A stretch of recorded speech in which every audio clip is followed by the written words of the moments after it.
الحمد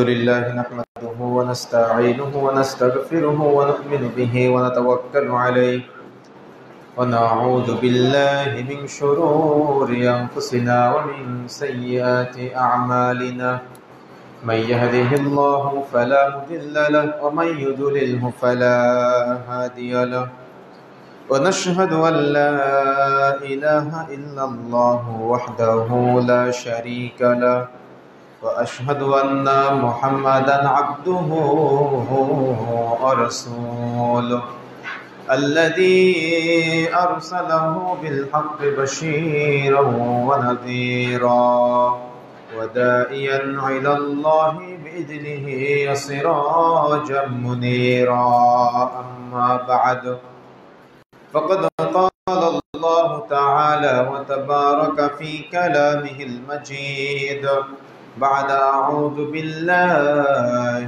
من الشيطان الرجيم يا أيها الذين آمنوا قوا أنفسكم وأهليكم نارا إلى آخر الآية. وقال النبي الأمين رسول الله صلى الله عليه وسلم لا تزال طائفة من أمتي ظاهرين على الحق لا يضرهم من خذلهم حتى يأتي أمر الله وهم كذلك. قال رسول الله صلى الله عليه وسلم الحياء لا يأتي إلا بخير. قال رسول الله صلى الله عليه وسلم إذا أمن الإمام فأمنوا فإنه من أفق تأمنه تأمن الملائكة غفر له ما تقدم من ذنبه إلى آخر الحديث. আলহামদুলিল্লাহ, নিকট হৃদয়ের গভীরতম প্রদেশ থেকে অন্তরের অন্তরস্থল থেকে আমরা শুকরিয়া আদায় করে সকলেই বলি আলহামদুলিল্লাহ। দুরূদ ও সালাম বর্ষিত হোক আখিরি জামানার মানবতার মুক্তির দূত, মানবতার মুক্তির দিশারি, যার আদর্শকে বাস্তবায়নের জন্যই আজকে আমাদের এই সামান্য ক্ষুদ্র প্রচেষ্টা। নবীর প্রতি দুরূদ বর্ষিত হোক, সকলেই বলি সাল্লাল্লাহু আলাইহি ওয়াসাল্লাম। উপস্থিতি সংক্ষিপ্ত সময়ে জুমআর খুতবায় আলোচনার বিষয় আল্লাহর সাহায্য। বান্দা যখন পাপে জড়িয়ে যায়, গুনাহে জড়িয়ে যায়, অন্যায়ের মধ্যে হাবুডুবু খায়, তখন আল্লাহ রাব্বুল আলামিনের সাহায্য উঠিয়ে নেওয়া হয়। সেটা হতে পারে ব্যক্তি জীবনের সাথে সম্পৃক্ত, সেটা হতে পারে পারিবারিক জীবনের সাথে সম্পৃক্ত, সেটা হতে পারে রাজনৈতিক জীবনের সাথে সম্পৃক্ত, সেটা হতে পারে অর্থনৈতিক জীবনের সাথে সম্পৃক্ত, সেটা হতে পারে সামাজিক সংশ্লিষ্ট বিষয়ের সাথে সম্পৃক্ত। যখন বান্দা এই সংশ্লিষ্ট বিষয়গুলোর সাথে পাপে জড়িয়ে যায়, তখন আল্লাহ রাব্বুল আলামিনের সাহায্য তাদের উপর থেকে উঠিয়ে নেওয়া হয়। যখন বান্দা পাপগুলো ছেড়ে দিয়ে গুনাহ থেকে মুক্ত হয়ে মহান রবের নিকট ফিরে আসার চেষ্টা করে, আপ্রাণ চেষ্টা করে, তখন রবের পক্ষ থেকে রহমত, সাকিনা নাজিল হয়। সুবহানাল্লাহ। কিন্তু সমাজ, ব্যক্তি, রাষ্ট্র, পরিবার যখন পাপাচারের মধ্যে হাবুডুবু খেতে থাকে, তখন আল্লাহ রাব্বুল আলামিনের সাহায্য উঠিয়ে নেওয়া হয় এবং গজব বর্ষণ করা হয়, আযাব নাজিল করা হয়, বিপদ আপদ মানুষের মাঝে নিক্ষেপ করা হয়। আপনি বর্তমান বাংলাদেশ সহ গোটা বিশ্বের দিকে তাকান, মানুষ বিপদের মধ্যে নিমজ্জিত, মানুষ অসুবিধার মধ্যে এখন পতিত হয়ে রয়েছে। আল্লাহ রাব্বুল আলামিনের সাহায্য কিভাবে আসবে? মানুষ হারাম খাদ্যের সাথে সম্পৃক্ত। আল্লাহ রাব্বুল আলামিনের সাহায্য কিভাবে আসবে? মানুষ সালাত আদায় করে না। আল্লাহ রাব্বুল আলামিনের সাহায্য কিভাবে আসবে? মানুষ সুদের লেনদেনে জড়িত, মানুষ ঘুষের লেনদেনে জড়িত। আল্লাহ রাব্বুল আলামিনের পক্ষ থেকে সাহায্য কিভাবে আসবে? মানুষ পাপাচারের মধ্যে হাবুডুবুই নিমজ্জিত। আল্লাহ রাব্বুল আলামিনের নিকট থেকে সাহায্য কিভাবে আসবে? মানুষ অন্যের সম্পদ ফাঁকি দেওয়া, ভোগ দখল করা নিয়ে ব্যস্ত। আল্লাহ রাব্বুল আলামিনের সাহায্য কিভাবে আসবে? মানুষ আত্মীয়তার সম্পদ ভোগ দখল করা নিয়ে ব্যস্ত। আল্লাহ রাব্বুল আলামিনের সাহায্য কিভাবে আসবে? মানুষ নিজের ভাইয়ের সম্পদ দখল করা নিয়ে ব্যস্ত, নিজের বোনের সম্পদ দখল করা নিয়ে ব্যস্ত, নিজের সন্তান, নিজের বাবা মায়ের সম্পদ, নিজের বাবা মা নিজের সন্তানের সম্পদ দখল করা নিয়ে ব্যস্ত। তাহলে আল্লাহ রাব্বুল আলামিনের সাহায্য কিভাবে আসবে? মানুষ আজ এত পাপের সাথে নিমজ্জিত। এজন্য তো ওলামায়ে কেরাম বলেছেন, যখন মানুষ পাপের সাথে জড়িয়ে যায়, গুনাহের সাথে জড়িয়ে যায়, তখন তার কানের শ্রবণ শক্তি কমে যায়, তখন তার চোখের দৃষ্টি শক্তি কমে যায়, তখন তার ব্রেনের ধারণ ক্ষমতা কমে যায়, তখন আত্মীয়তার সম্পর্ক নষ্ট হয়ে যায়, স্বামী স্ত্রীর মধ্যে সম্পর্ক নষ্ট হয়ে যায়, ছেলে সন্তানের সাথে সম্পর্ক নষ্ট হয়ে যায়, প্রতিবেশীর সাথে সম্পর্ক নষ্ট হয়ে যায়। এমনকি সবচেয়ে কষ্টের বিষয় হলো, মানুষ যখন পাপে জড়িয়ে যায় তখন আল্লাহর সাথে তার সম্পর্ক নষ্ট হয়ে যায়। আর যখন মানুষের আল্লাহর সাথে সম্পর্ক নষ্ট হয়ে যায়, তখন সে যতই টুপি পরুক না কেন, যতই দাড়ি রাখুক না কেন, যতই জুব্বা পাঞ্জাবি গায়ে দিক না কেন, ও আল্লাহর পক্ষ থেকে রহমত প্রাপ্ত হবে না। আর যদি আল্লাহর পক্ষ থেকে রহমত প্রাপ্ত না হয়, তার পুরো জীবনটাই হতাশায় পরিপূর্ণ এবং আল্লাহর আযাব এবং গজবে পরিণত। আপনি মনে করতেছেন যে আপনি সালাত আদায় করেন না, আপনি এটা একটা অহমিকার সাথে আপনি ভাবলেন যে আমি সালাত আদায় করলাম না। আপনি যে সালাত আদায় করতেছেন না, এটা আপনার উপরে একটা আযাব, এটা আপনার উপরে একটা আযাব। কিন্তু আপনাকে যদি আল্লাহ রাব্বুল আলামিন ভালোবাসতেন, বা আপনি যদি আল্লাহকে ভালোবাসতে পারতেন, তাহলে আপনার উপরে আযাব পতিত হতো না। আপনি গুনাহ থেকে মুক্ত থাকতেন, আপনি হালাল উপার্জন করতেন, আপনি হারাম কিছুর সাথে জড়িত, এটা আপনার আযাব। দুনিয়াতে আল্লাহ আপনাকে শাস্তি দিচ্ছে, আপনি হয়তো বুঝেন না বিষয়টা। এজন্য মৌলিকভাবে মনে রাখার চেষ্টা করতে হবে সর্বোপরি, যে আমরা যদি পাপ থেকে মুক্ত হতে না পারি, আমরা যদি গুনাহ থেকে মুক্ত হতে না পারি, আমরা যদি অন্যায় ছাড়তে না পারি, আমরা যদি জুলুম ছাড়তে না পারি, তাহলে বিপদ আসবে ব্যক্তি পর্যায়ে, বিপদ আসবে পরিবার পর্যায়ে, বিপদ আসবে সামাজিক পর্যায়ে, বিপদ আসবে রাষ্ট্রীয়ভাবে, বিপদ আসবে, গজব আসবে আল্লাহর পক্ষ থেকে। আজ প্রতিটি মানুষ এই আযাব গজবের মধ্যে নিমজ্জিত। কারোর ব্যবসায় সমস্যা, কারোর পরিবারে স্ত্রী কথা শোনে না, কারোর পরিবারে সন্তান একদিকে যেতে বললে অন্যদিকে চলে যায়, কেউ হারাম উপার্জনের সাথে সম্পৃক্ত, কেউ বা দেখা যাচ্ছে আজকে বন্যায় হাবুডুবু খাচ্ছে। কত মানুষ কত অসহায় অবস্থায়, কত মানুষ নির্যাতনের শিকার, কত মানুষ মানুষকে মারতেছে, কেন মারে জানে না, আবার কত মানুষ মরতেছে কিন্তু কেন মরে জানে না। এগুলো সব কিয়ামতের আলামত। রাসূলুল্লাহ সাল্লাল্লাহু আলাইহি ওয়াসাল্লাম মৃত্যু সজ্জায়, রাসূলুল্লাহ সাল্লাল্লাহু আলাইহি ওয়াসাল্লাম মৃত্যু সজ্জায় সাহাবায়ে কেরামকে বলছেন, সাহাবায়ে কেরাম, আল্লাহ রাব্বুল আলামিন নবুয়ত প্রেরণ করেছেন। আল্লাহ যতদিন চাইবেন ততদিন নবুয়ত থাকবে, আল্লাহ যখন চাইবেন তখন নবুয়তকে আবার উঠিয়ে নেবেন। বুঝেন না মনে হয়? তাহলে আল্লাহ রাব্বুল আলামিন যতদিন চাইবেন নবুয়ত আসবে, নবুয়ত থাকবে, আল্লাহ যখন চাইবেন না তখন নবুয়তকে গুটিয়ে নেবেন, নবুয়ত অর্থাৎ ওহী আর আসবে না। তো আল্লাহ রাব্বুল আলামিন মুহাম্মদ সাল্লাল্লাহু আলাইহি সাল্লামকে উঠিয়ে নেওয়ার মাধ্যমে নবুয়ত বন্ধ হয়ে গিয়েছে। 2 নম্বর পয়েন্টে রাসূলুল্লাহ সাল্লাল্লাহু আলাইহি সাল্লাম বলেছিলেন, নবুয়তের তরিকায় খেলাফত আমল আসবে। আল্লাহ যতদিন চাইবে ততদিন থাকবে, যখন চাইবে না তখন আল্লাহ রাব্বুল আলামিন এটাকে উঠিয়ে নেবে। মুস্তাদরাক আল হাকিম খুলে দেখুন 2 নম্বর খণ্ড 126 নম্বর পৃষ্ঠার মধ্যে, আল্লাহ যতদিন চাইবেন থাকবে, আল্লাহ যখন চাইবেন না তখন উঠিয়ে নেবে।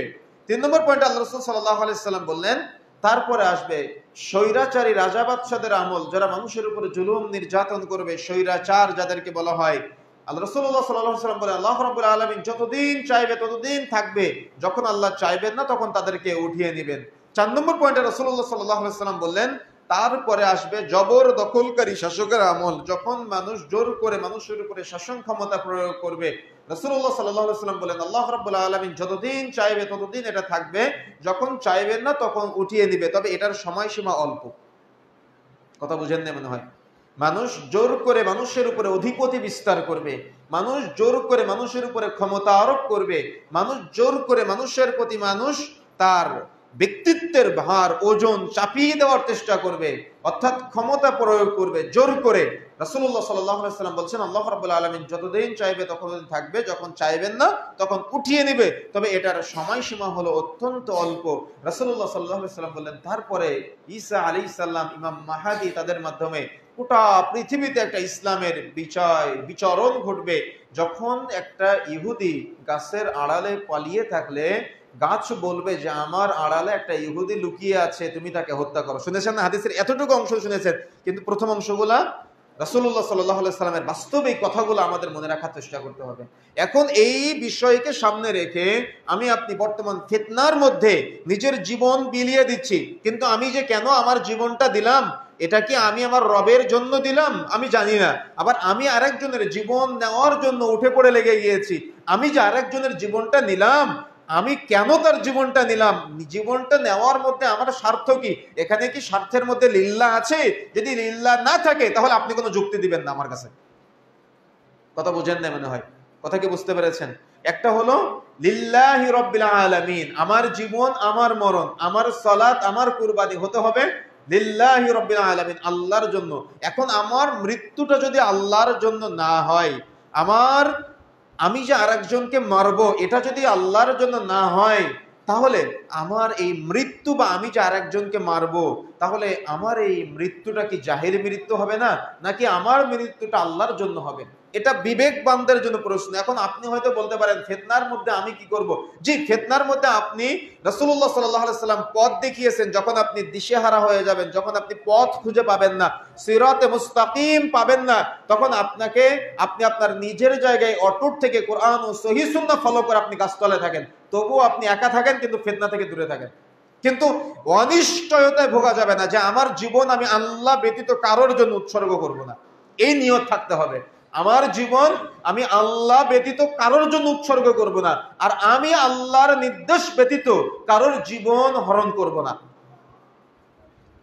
কথা বুঝেন না মনে হয়? কথা বুঝতে পেরেছেন? এখন এই কথাগুলো আপনার আবেগের কাছে অনেক ঠুনকো মনে হতে পারে, এই কথাগুলো আপনার আবেগের কাছে অনেক সামান্য মনে হতে পারে, এই কথাগুলো আপনার আবেগের কাছে, কোরআন হাদিসের এই বিষয়গুলোকে আপনার কাছে হেয় প্রতিপূর্ণ মনে হতে পারে। কিন্তু হেয় প্রতিপূর্ণ মনে হলে কিছুই করার নাই, এটাই সালাফি মানহাজ।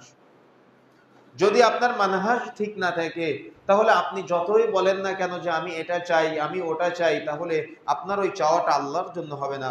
আপনার ওই চাওয়াটা দুনিয়াবি কোনো স্বার্থ নিশ্চয়ই লুকিয়ে আছে, নিশ্চয়ই দুনিয়াবি কোনো স্বার্থ আছে, যার কারণে আপনার ওই চাওয়াটা হচ্ছে। যদি আপনি আল্লাহর জন্য আপনার জীবনটা বিলিয়ে দিতে পারেন, তাহলে আপনি দুনিয়াতেও সফল, আপনি আখিরাতেও সফল, যদি আপনার অন্তর ঠিক থাকে আলহামদুলিল্লাহ। আর যদি খুলুসিয়াত ঠিক না থাকে, তাহলে আপনি যে জীবনটা দিলেন, আপনি যে অবস্থায় মৃত্যুবরণ করবেন, আপনাকে জাহান্নামেও সেভাবেই আজীবন আপনাকে আযাব দেওয়া হবে।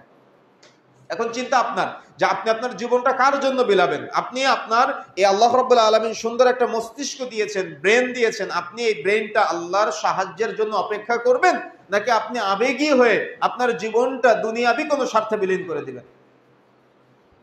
মক্কা বিজয়ের আগে রাসূলুল্লাহ সাল্লাল্লাহু আলাইহি ওয়াসাল্লামকে আবু জাহাল কিন্তু বলেছিল, আবু জাহাল, তুমি সুন্দরী নারী চাও, তোমাকে দেওয়া হবে। তুমি টাকা পয়সা চাও, তোমাকে দেওয়া হবে। তুমি কি মক্কার ক্ষমতা চাও মুহাম্মদ, তোমাকে এটা দিয়ে দেওয়া হবে।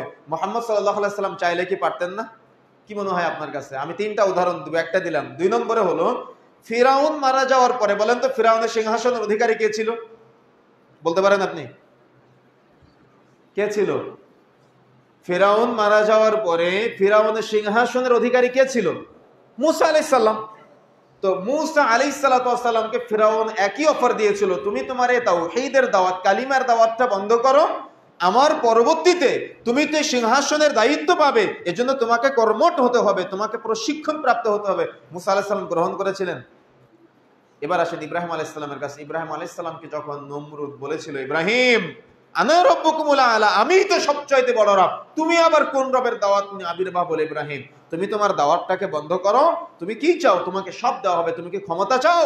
তোমাকে ক্ষমতা দিয়ে দেওয়া হবে। ইব্রাহিম আলাইহিস সালাম নিয়েছিলেন? ইব্রাহিম আলাইহিস সালাম নিয়েছিলেন? ইব্রাহিম আলাইহিস সালাম গ্রহণ করেন নাই। ইব্রাহিম আলাইহিস সালাম গ্রহণ করলেন না, মূসা আলাইহিস সালাম গ্রহণ করলেন না, আমার আপনার প্রিয় নবী মুহাম্মদ সাল্লাল্লাহু আলাইহি সাল্লাম গ্রহণ করলেন না, সেটা পাওয়ার জন্য আমি আমার জীবন বিলিয়ে দিলাম, তাও সুন্নাহ বহির্ভূত পদ্ধতিতে, তাহলে আমি কি শহীদ? আমার জীবনটাকে আমি আল্লাহর জন্য বিলিয়ে দিলাম? আমি কি আল্লাহর সাহায্যের জন্য মক্কা বিজয়ের মতো অপেক্ষা করলাম? কথা বুঝেন না মনে হয়? কথা বুঝতে পেরেছেন? এখানে অনেকগুলো চিন্তার বিষয় আছে, এই চিন্তার বিষয়গুলো আপনার কাছে আমি ছেড়ে দিলাম। সুতরাং প্রিয় বন্ধুরা আমার, যখন মানুষ এই পাপের মধ্যে হাবুডুবু খাবে, যখন মানুষ এভাবে আল্লাহ দ্রোহিতায় লিপ্ত হবে, তখন মানুষের উপর আযাব এবং গজব নাজিল হবে। এটাই বাস্তবতা, এটাই চূড়ান্ত। কেন মানুষ আজকে কোরআন এবং সহিহ সুন্নাহ থেকে বহু দূরে সরে গিয়েছে? নিজেদের রসম রেওয়াজ, চিন্তা চেতনার বহিঃপ্রকাশ ঘটাতে গিয়ে মানুষ আজ সামাজিকভাবে, পারিবারিকভাবে, রাষ্ট্রীয়ভাবে পাপের মধ্যে হাবুডুবু খাচ্ছে। আপনি আজকে যান অর্থনৈতিক সেক্টর নিয়ে যদি আপনি একটু নাড়াচাড়া দেন, আপনি সুদ ছাড়া চলতে পারবেন না। এমন কোন সেক্টর নেই যেখানে সুদ নাই। আপনি না চাইলেও আপনার অজান্তে আপনি সুদের সাথে জড়িয়ে যাবেন। এখান থেকে বেঁচে থাকা সোটা খুব কঠিন। এখন আপনি যদি বলেন যে আমি বেঁচে না থেকে আমি তাদের সাথে তাল মিলিয়ে চলবো, তাহলে আপনি তাল মিলিয়ে চললে আপনি কি দুনিয়াতে সফল হতে পারবেন না আপনি আখিরাতে সফল হতে পারবেন? নাকি আপনার সালাত কবুল হবে, নাকি আপনার সিয়াম কবুল হবে, নাকি আপনার হজ কবুল হবে, নাকি আপনার যাকাত কবুল হবে, নাকি আপনার দান সাদাকা কবুল হবে? আমি বুঝাতে পারি না মনে হয় আপনাকে। আপনি যদি বিবেক আল্লাহ আপনাকে দিয়েছে, আল্লাহ কিন্তু আমাকে আপনাকে গরু ছাগল করে পাঠাতে পারতেন, পাঠায় নাই। আল্লাহ আপনাকে এমন একটা জীবন দান করেছে যেখানে ভালো মন্দ বোঝার ক্ষমতা দিয়েছেন, যে ভালো মন্দ বোঝার ক্ষমতা একটা চতুষ্পদ জন্তুর মধ্যে দেয় নাই। এখন ওই ভালো মন্দ বোঝার ক্ষমতা পাওয়ার পরেও আমি যদি বলি এখানে তো সুদ, কিন্তু আমি বছরে টাকা রেখে আমি যদি এখান থেকে একটা পার্সেন্টেজ নেই, তারা আমাকে বলতেছে ইসলামের নাম ব্যবহার করে যে এটা সুদ না, এটা হলো মুনাফা, এটা সুদ না, এটা হলো ব্যবসায়িক লাভ। কিন্তু আপনাকে যে ব্যবসায়িক লাভটা তারা দিচ্ছে, আপনি কি জানেন যে আপনি কোন ব্যবসায় লাভবান হয়ে আপনি লাভটা গ্রহণ করলেন? আপনি কি জানেন যে আপনি প্রতি মাসে শতকরা 2.5% হারে লাভ পাচ্ছেন, কিন্তু আপনার লাভ কমেও না, আপনার লাভ বাড়েও না, আবার আপনি কখনো লোকসানের ভাগও পান না? ইসলামিক এটা ব্যবসায়িক নীতি? আপনার সাথে ব্যবসা যখন আমার জায়েজ হবে, আপনার সাথে যখন আমার ব্যবসায়িক চুক্তি হবে, তখন চুক্তির সিস্টেম কি? ব্যবসায় যদি লোকসান হয় ভাগাভাগি হবে, লোকসানের ভাগ নিতে হবে, লাভের ভাগ নিতে হবে। লাভ বেশি হলে লাভ বেশি দিবে, লাভ কম হলে লভ্যাংশ কম দিবে। যদি লোকসান বেশি হয় তাহলে লোকসান দুজনে ভাগাভাগি করে নিবে, লোকসান কম হলে লোকসানটা দুজনে ভাগাভাগি করে নিবে। কিন্তু আমি এমন একটা ব্যবসার সাথে জড়িত যে ব্যবসায় কখনো লোকসান নাই, শুধু লাভ আর লাভ, শুধু লাভ আর লাভ। এখন আমি টুপি পরলাম, দাঁড়িয়ে রাখলাম, হজ করে এসে 50 লাখ টাকা রেখে দিলাম, আর মাস গেলে 50,000 টাকা করে উঠায় আমি যা খাচ্ছি, এটা কি আমার জন্য বৈধ হচ্ছে? তাহলে সুদ কি? আমার কথা বুঝেন নাই মনে হয়। এখন আমি বললাম যে আমার টুপি আছে, আমার দাড়ি আছে, আমি ইসলাম একটা সাইনবোর্ড ব্যবহার করতেছি, আমি চেষ্টা করতেছি, কিন্তু আমি তো পুরোপুরি সুদ মুক্ত না। কথা বুঝেন নাই মনে হয়। আপনি কি বললেন যে আমি চেষ্টা করতেছি? এখন আপনার চেষ্টা করা আর পুরোপুরি সুদ মুক্ত হওয়া পার্থক্য আছে না? এখন আপনার চেষ্টার মধ্যে যদি আমি সুদখোর হয়ে যাই, তাহলে এই পাপের দায়ভার কে নিবে? এটা তো অর্থনৈতিক সেক্টর বললাম। এরকম আপনি প্রতিটা সেক্টরের ভিতরে যখন আপনি ঢুকবেন, তখন আপনি সুদের লেনদেনের মধ্যে অহরহ তার মানে অতপ্রতভাবে আপনি জড়িত। আপনি যান যে কোনো একটা কাজের জন্য আপনি যাবেন, আল্লাহর সাহায্য কিভাবে আসবে আপনার কাছে? মানুষের উপরে পাপ, মানুষ গুনাহ করতে করতে এতটাই জাহালতের মধ্যে নিমজ্জিত, আপনি যখন একটা চেয়ার পেয়েছেন কোনো একটা দায়িত্বের, ওই চেয়ার পাওয়ার পরপরে আপনার চিন্তা চেতনা ধ্যান ধারণা অন্যরকম হয়ে যায়। কেন? ওই চেয়ারটা কিনতে আপনার 20 লক্ষ টাকা খরচ হয়েছে। তখন আপনার চিন্তা যে আমি কিভাবে 20 লক্ষ টাকা উঠাবো। তখন আপনি কি করলেন? যখন আপনার কাছে একজন সাধারণ গ্রাহক আসলো, গ্রাহক আসার পরে আপনি তার কাছে এমনি ফ্রি সেবা পাবে সে, কিন্তু আপনি তাকে 4-5 দিন ঘোরালেন একটা নাম সংশোধনীর জন্য। আপনি তাকে কোনো একটা, দেখা যাচ্ছে আপনার কাছে আসলে সে ফ্রি সেবাটা পাবে, কিন্তু আপনি কি করলেন? আপনি তাকে 3 দিন ঘোরালেন, 5 দিন ঘোরালেন। যখন আপনার পকেটে 5,000 টাকা দিয়ে দিল, তখন সকালের কাজ দুপুরের মধ্যে কমপ্লিট। তাহলে মানুষ আল্লাহর সাহায্য কিভাবে পাবে? মানুষ আল্লাহর সাহায্য কিভাবে পাবে? আপনি কোন সেক্টরে যাবেন? প্রতিটা সেক্টরের মধ্যে এভাবে আজকে অধঃপতনের অতল গহ্বরে মানুষ নিমজ্জিত। তাহলে আপনি কিভাবে নিজেকে প্রকৃত মুসলিম দাবি করবেন? এটা কি মুসলমানের বৈশিষ্ট্য? এটা কি তাকওয়াশীলের বৈশিষ্ট্য? এগুলা কি আল্লাহওয়ালা মানুষের বৈশিষ্ট্য? আপনি দেখেন, আপনি প্রতিটা কাজ, আপনি একটা দেখা যাচ্ছে কোন একটা ট্রেড লাইসেন্স ইস্যু করবেন, আপনি আপনার এনআইডি কার্ড সংশোধন করবেন, বা আপনি কোনো একটা যে কোনো একটা কাজ, আপনারা সবাই আমার থেকে ভালো জানেন যারা ব্যবসার সাথে জড়িত, আপনার একটা ফাইল পাস করতে গেলে আপনাকে কত টেবিলে, কত চেয়ারে আপনার টেবিলের নিচ দিয়ে টাকা দেওয়া লাগে আপনি নিজেই জানেন না। তাহলে এই যারা নিচ্ছে তারা কি মুসলিম না? তাদের মুখে কি দাড়ি নাই? তারা কি নামাজ কালাম পড়ে না? তাহলে কেন এমনটা হচ্ছে? আর কেন এমনটা হওয়ার কারণে মানুষের উপরে বিপদ, আযাব, গজব নাজিল হচ্ছে আমরা বুঝতেছি না। এখনো আমরা বুঝতে পারি না কেন আমাদের মধ্যে এত আযাব, কেন আমাদের মধ্যে এত গজব নাজিল হচ্ছে, কেন মৃত্যুর মিছিল, কেন মানুষের মধ্যে এত বিপদ আপদ বালা মুসিবত, আমরা এখনো পর্যন্ত বুঝি নাই। এগুলো সব আমাদের পাপের ফসল, এগুলো সব আমাদের গুনাহের ফসল, এগুলো সব আমাদের হারাম উপার্জনের ফসল। এই জন্য প্রিয় বন্ধুরা আমার, মনে রাখার চেষ্টা করতে হবে আমাদের যে এই যে অর্থনৈতিক সেক্টরের মধ্যে আজকে সুদের লেনদেনের মধ্যে অধিকাংশ মানুষ হাবুডুবু খাচ্ছে, এখান থেকে পরিত্রাণের জন্য আপনাকে বিচক্ষণ হতে হবে, সুদ মুক্ত রাখতে হবে, একেবারে টোটাল মুক্ত রাখতে হবে। আপনি টাকা জমা রাখেন, কোনো সমস্যা নাই, কিন্তু আপনাকে যেটা লভ্যাংশ যুক্ত করতেছে আপনি ওটা গ্রহণ করেন না। আর যদি গ্রহণ করেনও তবে নেকির উদ্দেশ্য ছাড়া কাউকে দিয়ে দেন, কিন্তু এটা গ্রহণ করা যাবে না। 100% পিওর হালাল থাকার জন্য। টাকায় টাকা বাড়ে কথাগুলো আছে না, এই কোনো পরিশ্রম ছাড়া যদি টাকায় টাকা বাড়ে এটা কিন্তু জায়েজ হয় না। এটা হলো লাজনাত দায়েমার ফতোয়া। কথা বুঝতে পেরেছেন? এজন্য পরিশ্রমের মাধ্যমে উপার্জন করতে হবে। টাকায় টাকা বাড়ার যে অপশনগুলো আছে এখন অনলাইন সোশ্যাল মিডিয়াতে বিভিন্নভাবে দেখা যাচ্ছে টাকায় টাকা বাড়ে, অনেক রকম বিটকয়েন নামে এরকম ধরনের বিভিন্ন কিছু ক্রয় করে রেখে এটার যখন দাম বাড়ে তখন এগুলো ক্রয় বিক্রয় করে দেওয়া হয়। এগুলা হলো ধরা যায় না, ছোঁয়া যায় না, এগুলার কোনো মালিকানা পাওয়া যায় না, এগুলা হর হামেশা অনলাইনের মধ্যে ভাষাভাষী করতেছে। এজন্য স্পষ্ট ব্যাপারে ফতোয়া হলো এগুলো সব হারাম। আর এগুলোর সাথে যারা জড়িয়ে আছে তাদের উপার্জন হারাম। তারা ওই উপার্জন খেয়ে সালাত আদায় করলে সালাত কবুল হবে না, উপার্জন খেয়ে সিয়াম পালন করলে সিয়াম কবুল যোগ্য হবে না। আর এজন্যই তো মানুষের মধ্যে এই আযাব গজব আজকে আমরা দেখতে পাচ্ছি। আমাদের মধ্যে, মানুষের মধ্যে কেন বলবো, আমাদের নিজেদের মধ্যে আমরা সবাই আজকে এই পাপগুলোর সাথে জড়িত, এই অন্যায়ের সাথে জড়িত, এই গুনাহের সাথে জড়িত। সুতরাং প্রিয় বন্ধুরা আমার, যে কথা আমি বলতে চাচ্ছিলাম, আমাদেরকে সর্বোপরি মনে রাখার চেষ্টা করতে হবে যে আমাদের সমাজ এই যে গুনাহে নিমজ্জিত, পাপে নিমজ্জিত, আমরা যে অন্যায়ের সাথে জড়িত, আমরা যদি পরিবর্তন হতে না পারি তাহলে কিন্তু আল্লাহ রাব্বুল আলামিনের সাহায্য আসবে না। বরং এই পাপাচারের কারণে আমরা আল্লাহ রাব্বুল আলামিনের পক্ষ থেকে নানা রকম দেখা যাচ্ছে এই আসমানি বালা, জমিনি বালা, এই বাধার শিকার হতে হবে। সুতরাং আমাকে আপনাকে এখন থেকে সতর্ক হতে হবে, সাবধান হতে হবে। আপনি অর্থনৈতিক সেক্টর দেখেন, আপনি এখন সামাজিক সেক্টরে আসেন, আপনি পারিবারিক সেক্টরের মধ্যে আসেন, প্রতিটা সেক্টরেই আজকে মানুষ হারাম উপার্জন, হারাম ইনকাম, হারাম কিছুর সাথে জড়িয়ে নিজেদের জীবন যৌবন, আচার আচরণ, আখলাককে একেবারে ধ্বংস করে দিচ্ছে। পুরাটাই একেবারে জাহালতের মধ্যে মানুষ আজকে নিমজ্জিত হয়ে আছে। আপনি কোন সেক্টরে যাবেন, প্রতিটা সেক্টরের মধ্যেই আজকে এভাবে মানুষ একেবারে জুলুমের শিকার। মানুষ আজকে অন্যায় করতে করতে করতে করতে অন্যায়কে আর অন্যায় মনে করে না, পাপ করতে করতে অন্যায়কে পাপকে আর পাপ মনে করে না। এজন্য তো রাসূলুল্লাহ সাল্লাল্লাহু আলাইহি ওয়াসাল্লাম বলেছেন, আল হায়াউ লা ইয়াতি ইল্লা বিখাইর, লজ্জাশীলতা কল্যাণ ছাড়া কিছুই অনায়ন করে না। যেখানে লজ্জা নাই সেখানে কল্যাণ নাই, যেখানে লজ্জা আছে সেখানে কল্যাণ আছে।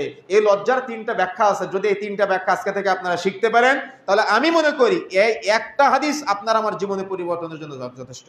আল হায়াউ লা ইয়াতি ইল্লা বিখাইর, লজ্জাশীলতা কল্যাণ ছাড়া কিছুই অনায়ন করে না। যেখানে লজ্জা নাই সেখানে কল্যাণ নাই, যেখানে লজ্জা আছে সেখানে কল্যাণ আছে। কিভাবে একটা হাদিস পরিবর্তন করতে পারে আমাদের জীবনের? এই একটা হাদিসের, আপনি শুনলে আশ্চর্য হবেন, 318 পৃষ্ঠার একটা বই আছে একটা হাদিসের ব্যাখ্যায়। একটা হাদিসের ব্যাখ্যায় 318 পৃষ্ঠার একটা বই আছে। এখন আপনি কি ভাবলেন কিভাবে হতে পারে? আমি এই পুরা একটা কিতাবের সারসংক্ষেপ একেবারে সংক্ষিপ্ত সময় আপনাদের বলি। একটা হাদিসের আল হায়াউ লা ইয়াতি ইল্লা বিখাইর, লজ্জাশীলতা কল্যাণ ছাড়া কিছুই অনায়ন করে না। কিভাবে লজ্জার মধ্যে কল্যাণ, এর ব্যাখ্যা প্রথম 3টা স্টেপে করেছেন ওলামায়ে কেরাম।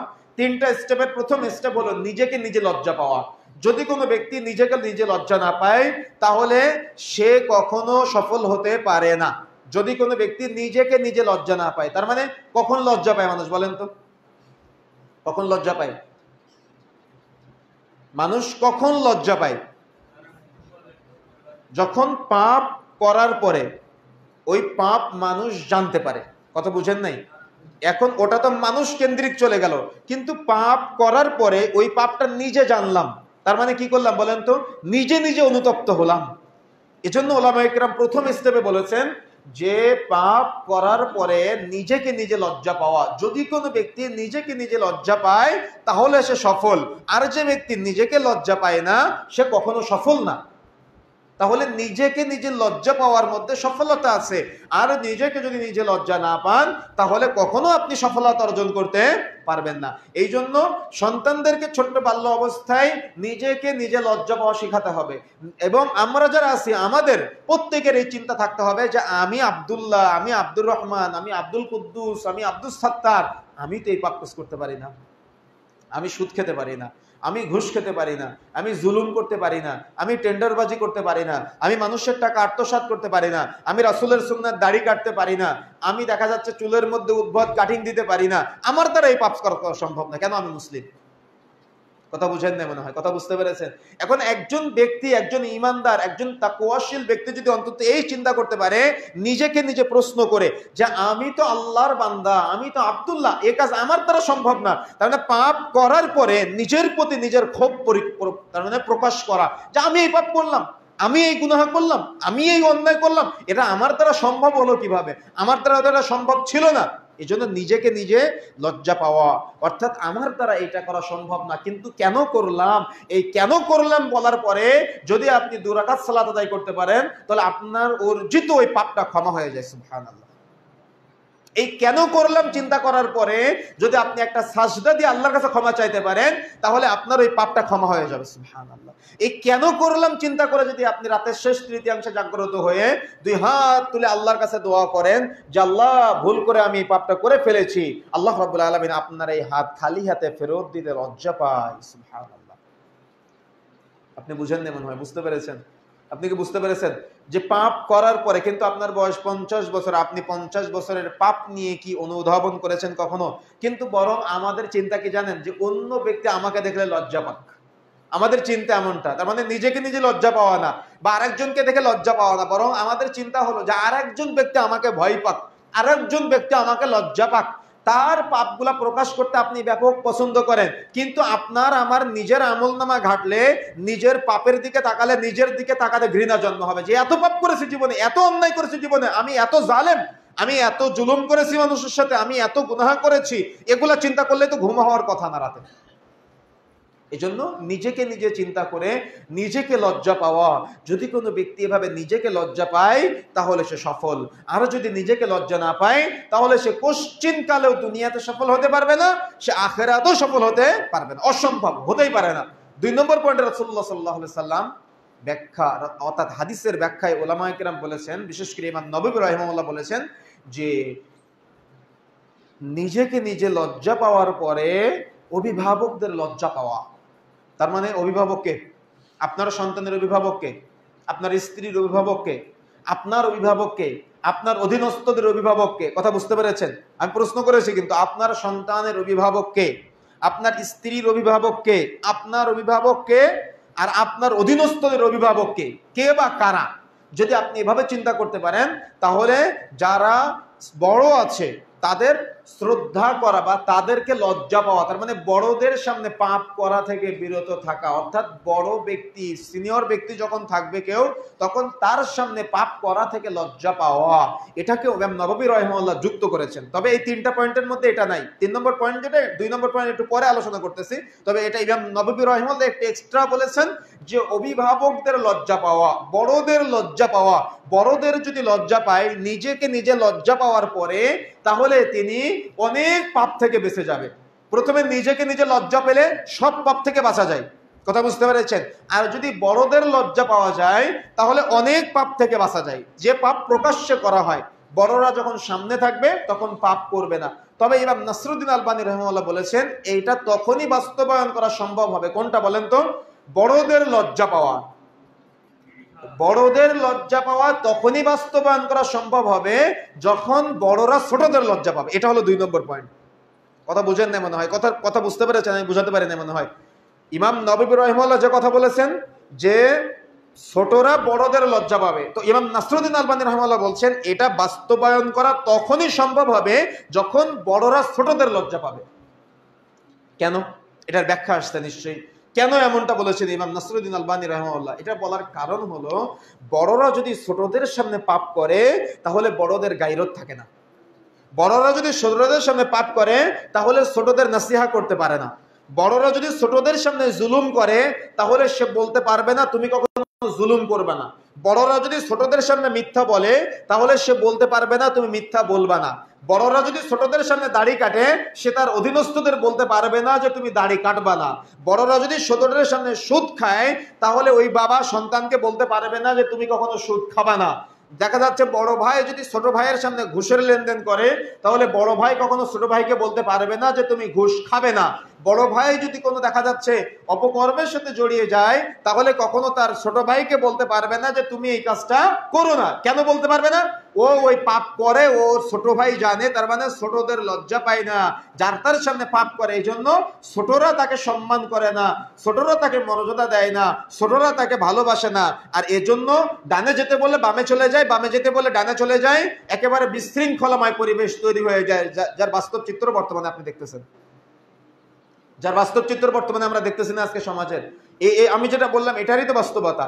যখনই বড়রা ছোটদের লজ্জা পাওয়া থেকে বিরত থেকেছে তখনই ছোটরা বড়দের সামনে সিগারেট খেতে দ্বিধা করে না, তখনই ছোটরা বড়দের সামনে নামাজ বাদ দিতে দ্বিধা করে না। আমরা যখন ছোট ছিলাম বাড়িতে থাকতাম, মনে আছে, যদি মাগরিবের 15 মিনিট আগে বাড়ি না আসি তাহলে অবস্থা খারাপ। আপনারা হয়তো সবাই প্রত্যেকে নিজের সাথে মিলাতে পারবেন যে তৎকালীন সময়ে পরিবেশটা এরকম ছিল যে মাগরিবের আসরের সালাতের পরে বাড়ি থেকে বের হবে খেলাধুলার জন্য, যদি মাগরিবের 15 মিনিট আগে বাড়িতে না আসে তাহলে তার অবস্থা খারাপ। এই যে একটা পরিবেশ, এই পরিবেশটা আজকে নষ্ট হয়ে গিয়েছে। এই যে একটা পরিবেশ, এই পরিবেশটা আজকে সমাজে নাই।